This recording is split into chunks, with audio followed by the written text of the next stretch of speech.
Thursday afternoon ಮಧ್ಯಾಹ್ನದ ಲಂಚಿಗೋಸ್ಕರ ಅಂತ ಮೊಸರನ್ನ ಮಾಡ್ತಾಯಿದ್ದೀನಿ. ಇವಾಗ ಸಮ್ಮರ್ ಆಗಿರೋದ್ರಿಂದ ಏನಾದ್ರೂ ಲೈಟಾಗಿ ತಿನ್ನಬೇಕು ಅಂತ ಅನಿಸ್ತಿರುತ್ತೆ.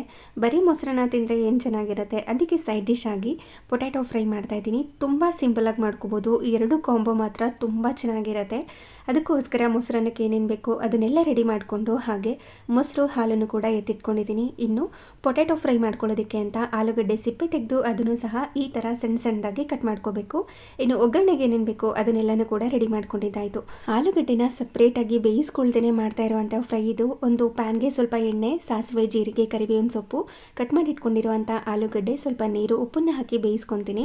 ನೀರೆಲ್ಲ ಖಾಲಿಯಾಗಿ ಆಲೂಗಡ್ಡೆ ಎಲ್ಲ ಬೆಂದ ಮೇಲೆ ಸ್ವಲ್ಪ ಮಸಾಲ ಪುಡಿಗಳನ್ನ ಹಾಕಿ ಕೊತ್ತಂಬರಿ ಸೊಪ್ಪನ್ನು ಹಾಕಿ ಮಿಕ್ಸ್ ಮಾಡಿಕೊಂಡ್ರೆ ಪೊಟ್ಯಾಟೊ ಫ್ರೈ ರೆಡಿಯಾಗಿರುತ್ತೆ. ಇನ್ನು ಮೊಸರನ್ನ ಮಾಡ್ಕೊಳ್ಳೋದು ಎಲ್ಲರಿಗೂ ಗೊತ್ತೇ ಇರೋದೆ. ಕೊನೆಯಲ್ಲಿ ಸ್ವಲ್ಪ ಒಗ್ಗರಣೆ ಹಾಕ್ಕೊಂಡು ಮಿಕ್ಸ್ ಮಾಡ್ಕೊಳ್ಳೋದು. ಲಂಚ್ ಲೈಟಾಗೂ ಕೂಡ ಇರುತ್ತೆ, ತುಂಬಾ ಟೇಸ್ಟಿಯಾಗೂ ಕೂಡ ಇರುತ್ತೆ. ಒಮ್ಮೆ ಟ್ರೈ ಮಾಡಿ ನೋಡಿ.